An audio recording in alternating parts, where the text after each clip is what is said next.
A1, A2, A3, A10 அப்படின்னா கூட பரவாயில்ல. A191லேருந்து A1983 அப்படின்னா இடம் பத்துமா முதல்ல? இப்போ ஓபிஎஸ் அணின்னு சொல்கிறீங்களே, என்ன கட்சி? எத்தனை பேர் இருக்காங்க அதில்? இப்போ அவங்க அந்த பக்கம் போவாங்களா, இந்த பக்கம் போவாங்களான்னா ஏதோ ஒரு பக்கம் போயாகணும். என்டிஏலேருந்து வெளில வந்துட்டாங்கன்னு சொல்கிறீங்க.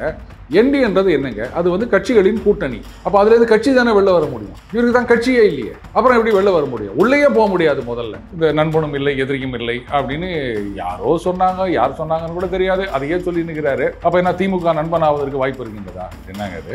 அப்புறம் வந்து நாங்கள் வந்து புரட்சி தலைவர் அம்மா அவர்கள் ஆக்கி வளர்த்த கட்சி, அதை வந்து மீட்போம் அப்படின்னு சொன்னா, அப்போ அவங்களுக்கு துரோகம் பண்ற மாதிரி இல்லை. நீங்க வந்து எடப்பாடியார துரோகம் உருவில குத்துறான்னு சொல்றீங்க. அப்ப இதுக்கு என்ன பேர் சொல்லுவீங்க? சரி, நீங்க எப்படி பாருங்களேன், அந்த அதிமுக பாஜக கூட்டணி ஜெல் ஆகாது, ஒட்டாது, கெமிஸ்ட்ரி இல்லை, பயாலஜி இல்லை, பிசிக்ஸ் இல்லை, ஜியாமெட்ரி இல்லை அப்படின்லாம் சொல்லிட்டு இருந்தாங்க. இங்க வந்து அதிமுக தான் அந்த என்டிஏக்கு தலைமை அப்படின்னு சொல்லியாச்சு. அப்போ வந்து அவர் என்டிஏ சார்பா அவர் வந்து சரியான பதிலடி கொடுத்துட்டு இருக்காரு. அப்போ கெமிஸ்ட்ரி ஒர்க் அவுட் ஆயிடுச்சு அப்படின்னு வச்சுக்கோங்களேன். அது புதிய துணை ஜனாதிபதி வந்த பிறகுதான் அவர் பேசுவார். ஏன்னா ஏற்கனவே ஒருத்தர் வந்து இவர் எங்க பேச போறாரோன்ற பயத்திலேயே அவர் ராஜினாமா பண்ணிட்டதா சில பேர் சொல்லிட்டு இருக்காங்க. இப்போ துணை ஜனாதிபதி இல்லாத நேரத்தில் இவர் பேசினார் அப்படின்னு சொன்னா அது ஒரு பெரிய இஷ்யூ ஆகாது. ஒருவேளை இன்னொரு துணை ஜனாதிபதி வந்து இவர் பேசி அதை கேட்டு அவர் ஏதாவது பண்ணார்னா அப்போ சொல்லிக்கலாம், பார்த்தீங்களா எங்க தலை பேசினாலே என்ன ஆகுது பாருங்க. அதுக்காக ஒருவேளை காத்துட்டு இருக்காரோ என்னவோ தெரியல. என்ன பேசினாலும் புரிய போறது கிடையாது உங்களுக்கு. நான் வந்து தான் உங்களுக்கு பதவுரை நோட்டுக்காக, எந்த நாட்டுக்காகன்னு தெரியல. சிரிக்காதீங்க, சீரியஸா பேச வேண்டிய விஷயங்கள் இதெல்லாம். சவுக்கு சங்கர் மீதான கண்டெம்ட் ஆஃப் கோர்ட் வழக்கு ஜிஆர் சுவாமிநாதன் அவர்கள் தானே விசாரிச்சாரு. அன்னைக்கே யாருக்கும் இந்த ஆர்குமெண்ட் வரல, இன்னைக்கு மட்டும் ஏன் வருது? அன்னைக்கு எல்லாம் சும்மா தானே இருந்தாங்க. ஃபேக்ட் என்னன்னா, கண்டெம்ட் ஆஃப் கோர்ட் விஷயத்துல சம்பந்தப்பட்ட நீதிபதி தான் விசாரணை. அப்புறம் அன்னைக்கு சும்மா இருந்துட்டு இன்னைக்கு மட்டும் கேள்வி கேட்டா என்னங்க இது ஏதோ சினிமா நடிகர் சூர்யா மாதிரி இருக்குது. பயம் வரணும், கொலை பண்ணா நம்ம தப்பிக்க முடியாது அப்படின்ற மாதிரி காவல்துறை சரியான முறையில் எந்த கொலையா இருந்தாலும் சரி அதை பண்ணாம நீங்க சட்டம் கொண்டு வந்தா மட்டும் நான் ஒண்ணு கேட்கிறேன், prevention of atrocities against SC/ST act இருக்கா? ஆனால் இதுக்கு முன்னாடி இது வரைக்கும் நடந்த சம்பவங்களில் இந்த மாதிரி திமுக அதிமுக இந்த மாதிரி குரல் கொடுத்துருக்காங்களா? நேராக போயிருக்காங்களா? எந்த ஒரு பெரிய கட்சியும் குரல் கொடுத்தது கிடையாது. அது எங்கேயோ ஆப்பிரிக்காலேயோ அண்டார்டிகாலேயோ நடந்தது மாதிரி சும்மா இருப்பாங்க. அட்லீஸ்ட் இப்போவாது வந்து ஏதோ ஒரு ஆக்ஷன் இருக்குது அப்படின்னு சொன்னால், இத்தனை வருஷத்தில் சமூக நீதியில் இப்போதான் இதையே பண்ண முடிஞ்சிருக்குது. இதுக்கு அண்ணன் திருமாவளவன் அவர்கள் கூட குரல் கொடுத்தீங்க. இதுக்கு வந்து பா ரஞ்சித் அவர்களோ இல்லை மாரி செல்வராஜ் அவர்களோ ஏதாவது குரல் கொடுத்தாங்களா? எனக்கு அது சொல்லுங்க. ட்வீட் போட்டாங்களா? சொல்லுங்க, எனக்கு தெரியல.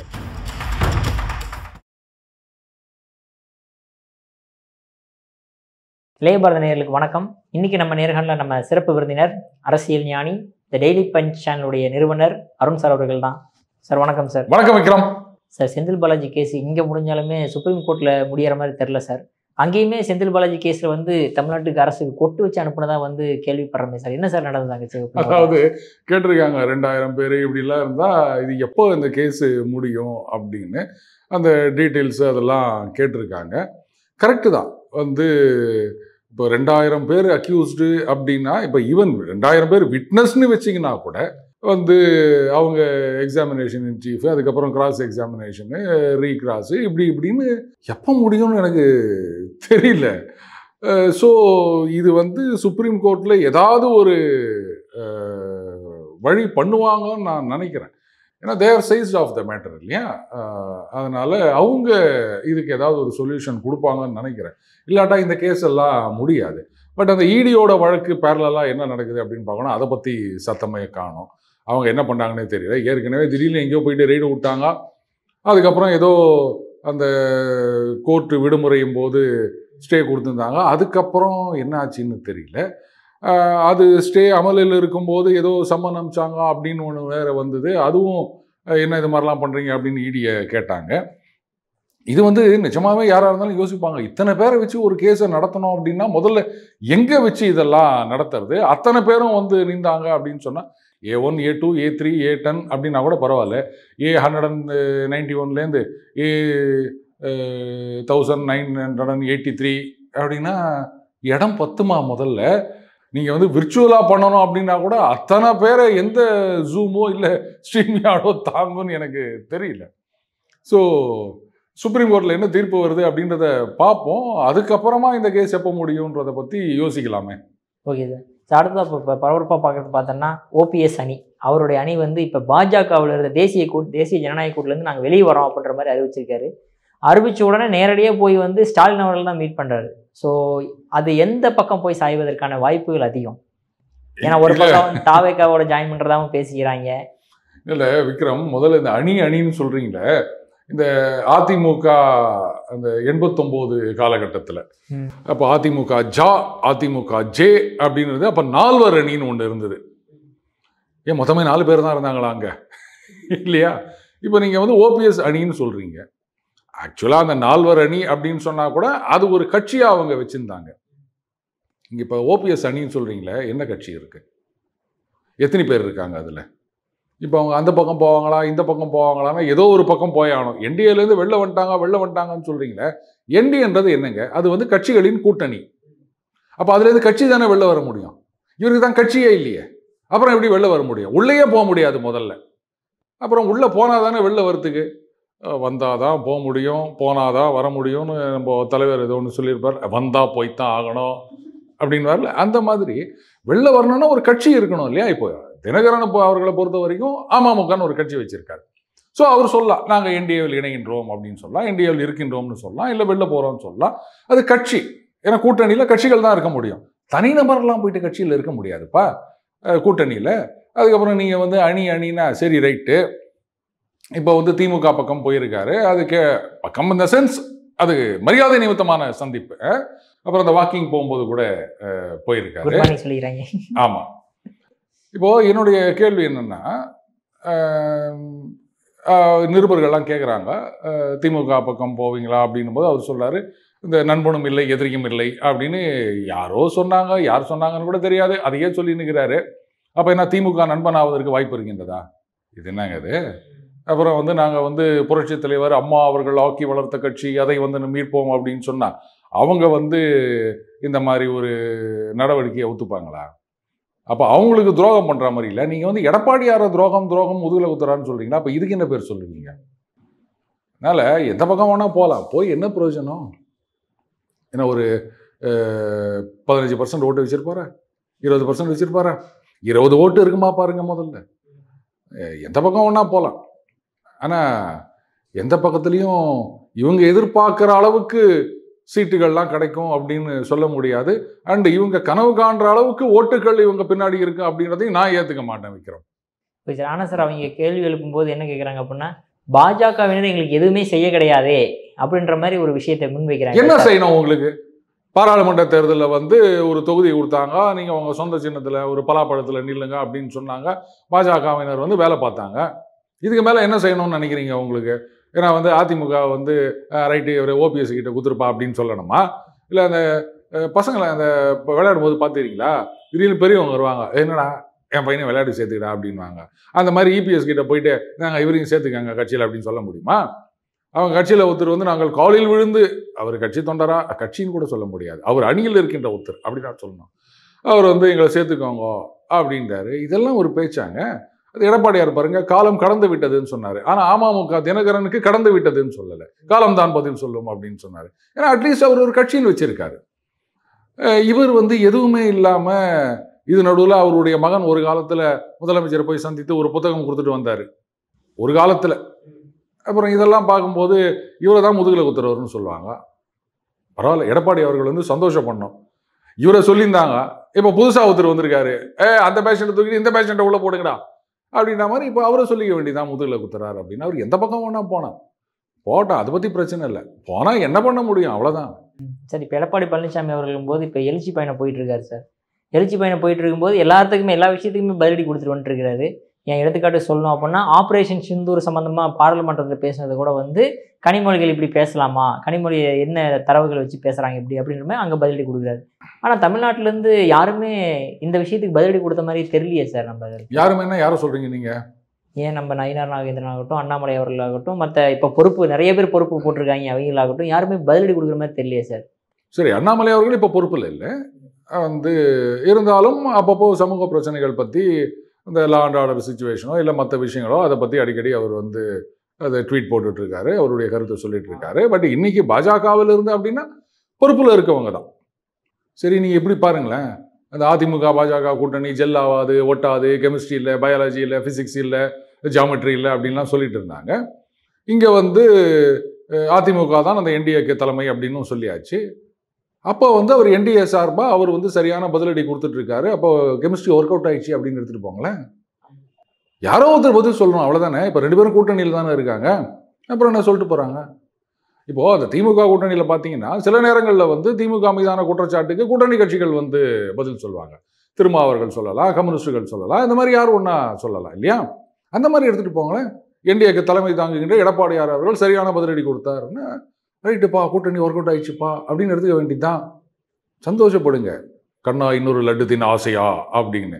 அந்த பதிலடி சரியாக இருக்கின்றதா அதுதான் பார்க்கணுமே தவிர அவங்க ஏன் கொடுக்குறாங்க அப்படின்னா நீங்கள் சொல்கிறதுலேயும் ஒரு பாயிண்ட் இருக்குது. ஏன்னா இது பாஜகவை எதிர்த்து வைக்கப்படுகின்ற குற்றச்சாட்டு அப்படின்னும் போது பாஜக வந்து இன்னும் விகரசாக பதில் கொடுத்துருக்கணும். They should not depend on alliance partner. அது சரி விடுங்க, எல்லாமே அவங்க தான் அப்படின்னு முடிவு பண்ணிட்டாங்க போல இருக்கு. யாரோ ஒருத்தர் அதுக்காக பதிலடியாவது கொடுக்குறாங்களே, அது வரைக்கும் சந்தோஷப்பட்டுக்க வேண்டிய நிலைமையில தான் இருக்குது இன்றைக்கி. ஓகே சார், பாராளுமன்றம் அப்படிங்கும்போது இன்னுமே நான் வெயிட் பண்ணிட்டு இருக்கேன் சார். எப்போ தான் கமல் சார் வருவார், எப்போ தான் பேசுவார், என்ன தான் பேசுவார் அப்படின்னு ரொம்ப க்யூரியாசிட்டியாக இருக்குது சார். நேற்றுக்கு ஒரு சின்ன வீடியோ மட்டும் பார்க்க முடிஞ்சு, அங்கே பாருங்கள் கமல் சார் அவர்கள் பாராளுமன்றத்தில் இவ்வளோ சந்தோஷமாக சிரிச்சுக்கிட்டு இருக்காரு பாருங்கன்ற ஒரு சின்ன வீடியோ தான் சார் வருது. எப்போ தான் பேசுவார்? அது புதிய துணை ஜனாதிபதி வந்த பிறகு தான் அவர் பேசுவார். ஏன்னா ஏற்கனவே ஒருத்தர் வந்து இவர் எங்கே பேச போகிறாரோன்ற பயத்திலேயே அவர் ராஜினாமா பண்ணிட்டதா சில பேர் சொல்லிட்டு இருக்காங்க.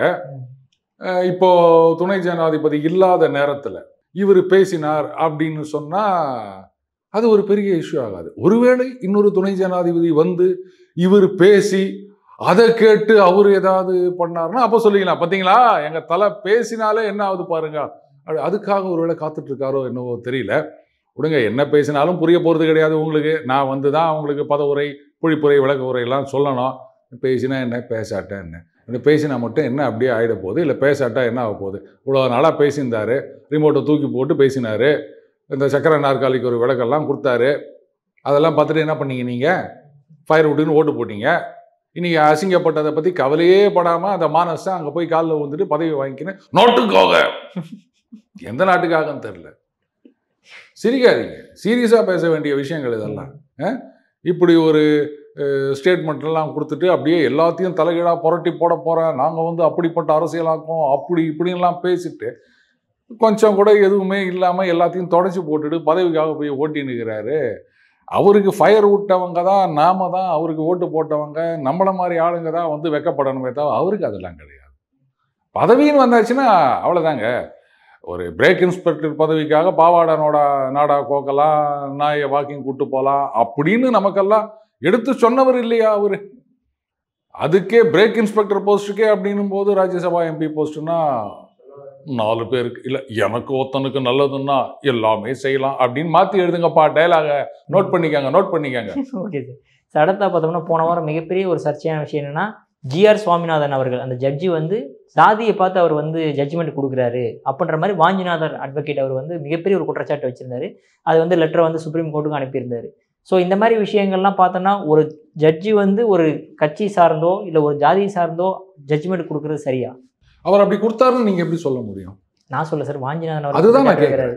அப்போ நீங்கள் அதை ஆதாரங்களோட நீங்கள் கொடுக்கணும் என்னென்ன மாதிரி அப்படின்னு சொல்லிட்டு. இப்போ அதில் இன்னொரு கேள்வி முன் வைக்கிறாங்க, ஏங்க கண்டெம்ப்ட் ஆஃப் கோர்ட் அப்படின்னா அவருக்கு எதிராக பேசினதை பற்றி அவரே வந்து விசாரிக்க முடியுமா? ஆமாம், ரொம்ப லாஜிக்காக இருக்குல்ல இந்த கொஸ்டின். சரி, சவுக்கு சங்கர் மீதான கண்டெம்ப்ட் ஆஃப் கோர்ட் வழக்கு இதே ஜிஆர் சுவாமிநாதன் அவர்கள் தானே விசாரிச்சாரு. அன்றைக்கே யாருக்கும் இந்த ஆர்குமெண்ட் வரல, இன்னைக்கு மட்டும் ஏன் வருது? அன்றைக்கி எல்லாம் சும்மா தானே இருந்தாங்க. ஆனால் ஃபேக்ட் என்னன்னா, இந்த கண்டெம்ப்ட் ஆஃப் கோர்ட் விஷயத்தில் சம்மந்தப்பட்ட நீதிபதி தான் விசாரிப்பார். அப்புறம் அன்னைக்கு சும்மா இருந்துட்டு இன்னைக்கு மட்டும் கேள்வி கேட்டால் என்னங்க இது ஏதோ சினிமா நடிகர் சூர்யா மாதிரி இருக்குது. அந்த ஆட்சினா மட்டும் அவர் வந்து வாயை திறப்பார், மற்ற ஆட்சியில் வாயே திறக்காமல் பாம்பேக்கு ஓடி போயிடுவாருன்றாங்களே, அந்த மாதிரிலாம் இருக்குது.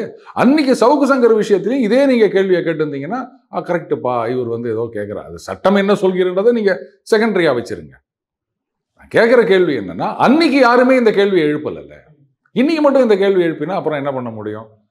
அப்படி அவர் விசாரிக்கிறது தப்பு, இது சட்டத்துக்கு எதிரானது அப்படின்னு தெரிஞ்சா ஒரு கேஸ் ஃபைல் பண்ணுங்க.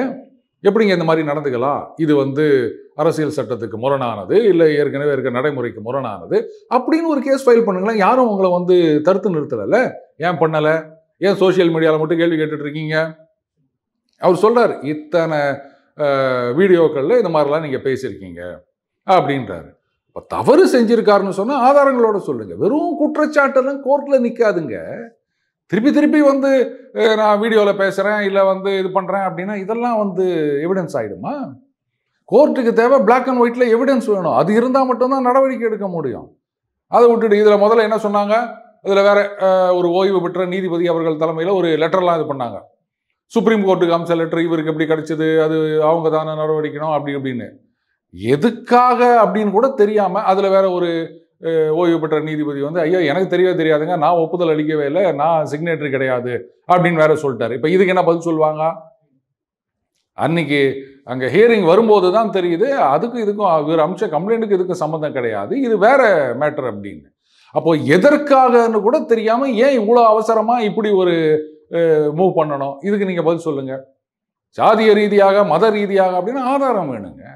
ஆதாரம் இல்லாமல் இப்போ அவர் தான் சொல்லலாம், விக்ரம் ஜாதிய ரீதியாக செயல்படுகிறார் அப்படி சொல்லிட்டு போயினே இருக்கலாம். ஒத்துன்னு மதிக்க மாட்டேன் நான் சொல்றது.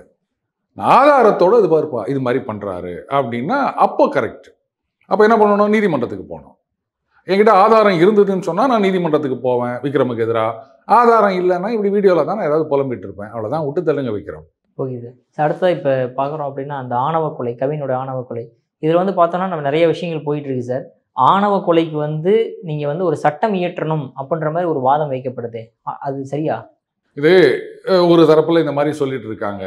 பட் என்னை பொறுத்த வரைக்கும் கொலை இச கொலை அந்த பழைய செக்ஷனில் 302 இதில் ஆணவ கொலைனா மட்டும் நீங்கள் தனியாக என்ன பண்ண போறீங்க எனக்கு தெரியல. இந்த மரண தண்டனை, அதிகபட்ச தண்டனை அப்படின்றது ரேரஸ்ட் ஆஃப் ரேர் கேசஸ் அப்படின்றது தான் கோர்ட்டுகளுடைய கருத்து. எல்லா இதுக்கும் மரண தண்டனை அவங்க கொடுக்க மாட்டாங்க. அப்படி இருக்கச்ச இதுக்கு நீங்கள் ஒரு தனியாக சட்டம் கொண்டு வந்தால் எப்படி இதெல்லாம் உடனே தடுத்து நிறுத்திட முடியும் அப்படின்னு நினைக்கிறீங்களா? கொலை செய்வதற்கு எப்படிங்க மனசு வருது, எப்படி தைரியம் வருது? அப்போ அந்த ஜாதிய உணர்வுகள் எப்படி தலை தூக்கி நிற்கின்றது? இந்த ரூட் காஸ் அதை தானே பார்க்கணும். அதை விட்டுட்டு தனியாக சட்டம் கொண்டு வந்தால் அப்பா ஆணவ கொலைக்கு சட்டம் கொண்டு வந்துட்டாங்கப்பா, இனிமேல் யாரும் அந்த மாதிரி பண்ண மாட்டோம் அப்படின்னு சொல்ல போகிறாங்களா? இல்லை, எனக்கு சொல்லுங்களேன். இருக்கிற சட்டங்களே போதும். அந்த பயம் வரணும். கொலை பண்ணால் நம்ம தப்பிக்க முடியாது அப்படின்ற மாதிரி காவல்துறை சரியான முறையில் எந்த கொலையாக இருந்தாலும் சரி, அது மது போதையில் பண்ணுற கொலையாக இருக்கட்டும், இல்லை பணத்துக்காக பண்ணுறதா இருக்கட்டும். இப்போ தான் அந்த திருமணம் வீரிய உறவு அப்படி செவ்வரி ஏறி குச்சி போகிறதுக்கெல்லாம் ஒரு பேர் வச்சுக்கிறாங்கல்ல, அதுவாக இருக்கட்டும்.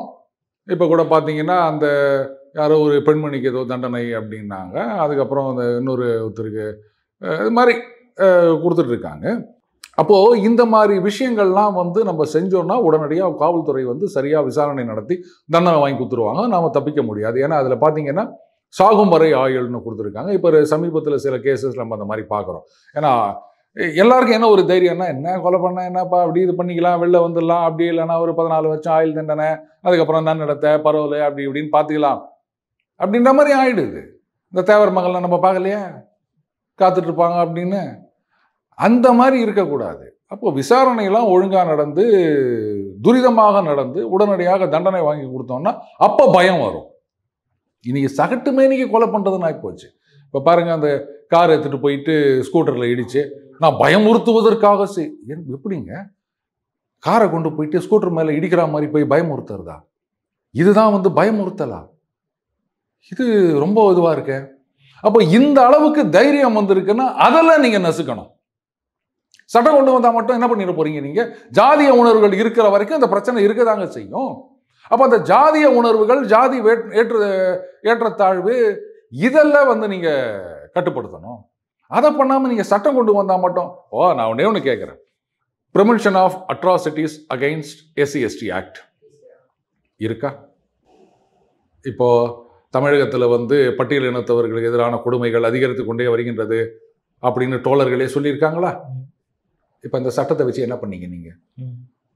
எனக்கு பதில் சொல்லுங்க. சட்டம் எத்தனையோ வருஷமா இருக்கு. சொல்லப்போனால் அது நான் பெயிலபிள் அஃபென்ஸ். ம். அப்படி இருக்கச்ச இந்த ஒரு சட்டம் இருந்தே வந்து உங்க சமூக நீதின்னு சொல்ற திராவிட மாடல் ஆட்சியில் இருக்கும் போதே இந்த மாதிரி கொடுமைகள் நடந்து கொண்டு இருக்கிறனவே. இப்போ சமீபத்தில் இன்னும் சில பேர் வரலாம் வேற பேசியிருந்தாங்க. கூட்டணி கட்சியில் இருக்கவங்களே இந்த மாதிரி ஜாதிய உணர்வுகள் தலை தூக்குகின்றன, இந்த மாதிரி ஆதரவாளர்கள் கூட நிறைய இந்த மாதிரி பேசியிருந்தாங்க. இப்போ அந்த சட்டம் இருந்து என்ன பண்ணிடுச்சு? அப்போ ரூட் காசுன்றது ஜாதிய உணர்வு. அதை நீங்க ஒழிக்காம, அதை கட்டுப்படுத்தாம, நான் வஸ்தி நீ மட்டும் அப்படின்னு சொல்றத வந்து நீங்க கட்டுப்படுத்தாம, ஜாதி சங்கங்களில் போய் சேர்ந்துக்கின்னு எங்கள் ஜாதி எப்படி தெரியுமா, நாங்கள் தான் இந்த ஊரையே உருவாக்கினோம், அந்த டிஸ்ட்ரிக்டையே உருவாக்கினோம் அப்படின்னு சொல்றதெல்லாம் நிறுத்தாத வரைக்கும் இந்த பிரச்சனைகள் அப்படியே தான் இருக்கும். அதனால் சட்டம் கொண்டு வரதுனால என்ன பண்ணிட போறீங்க? அதுக்கு சரியான உதாரணம் அந்த SC/ST prevention of atrocities act. சட்டம் இருக்கு, ஆனாலும் கொடுமைகள் நடந்துட்டு இருக்குன்னு டோலர்களே சொல்றாங்கல்ல. அப்புறம் சட்டம் கொண்டு வந்தால் மட்டும் எதனா நாளையிலேருந்து எல்லாம் பயந்து நிறுத்திட போறாங்களா? ஜாதிய உணர்வுகளை தலை தூக்க விடாம பண்ணுங்க. இதில் வேற இந்த கலர் கயிறு கட்டு வரக்கூடாது, சைக்கிளுக்கு இந்த பெயிண்ட் அடிக்கக்கூடாது, அப்படி இப்படிலாம் சொன்னாங்க. ஆனால் தலைவர்கள், அரசியல்வாதிகள் இவங்கெல்லாம் வந்து ஜாதி பெருமை பேசும்போது அப்போ அவங்கள எப்படி நீங்கள் குறை சொல்ல முடியும்? முதல்ல மேலே இருக்கவங்க சரியா இருக்கணும். அப்போ தான் வந்து மற்றவங்களுக்கு நம்ம அறிவுரை சொல்ல முடியும். நாம் வந்து ஜாதி சங்க கூட்டங்களில் கலந்துக்கின்னு நீங்கள் இதெல்லாம் பண்ணக்கூடாது, ஜாதியை ஒழிப்போம் அப்படின்னு பேசியிருந்தா சிரிச்சுட்டு தான் போவாங்க. சார் கடைசி ஒரு கேள்வி சார். சார் இந்த மாதிரி சொன்ன இந்த கவின் விஷயத்தில் வந்து மாரி செல்வராஜ், பா ரஞ்சித் போன்றவர்கள்லாம் வந்து அஜித்குமாரை பற்றி ஒரு வார்த்தை கூட பேச கிடையாது. பட்டியலினத்தவர் அப்படின்னு உடனே வந்து அவ்வளோ குரல் எழுப்புறாங்களே சார், எதுக்காக இந்த ஜாதி பாகுபாடு பார்த்து பண்ணுறாங்க அவங்க? இது அப்படியும் பார்க்கலாம். பட்டு நான் இன்னொரு விதத்தில் பார்க்குறேன். அவர்கள் சார்ந்த சமுதாயத்திற்காக குரல் கொடுக்கின்றார்கள் அப்படின்னு எடுத்துக்க வேண்டியதுதான். எல்லாருக்கும் குரல் கொடுக்கணும்னு அவசியம் இல்லை. அட்லீஸ்ட் அவர்கள் சார்ந்த சமுதாயத்துக்காகவாது குரல் கொடுக்குறாங்களே அப்படின்னு நம்ம எடுத்துக்கணும். ஆனா அப்படின்னா இந்த கேள்வி எழுணும் சார். அப்படின்னா உங்கள் சார்ந்த இதுக்கு மட்டும்தான் நீங்க வந்து குரல் எழுப்புவீங்களா?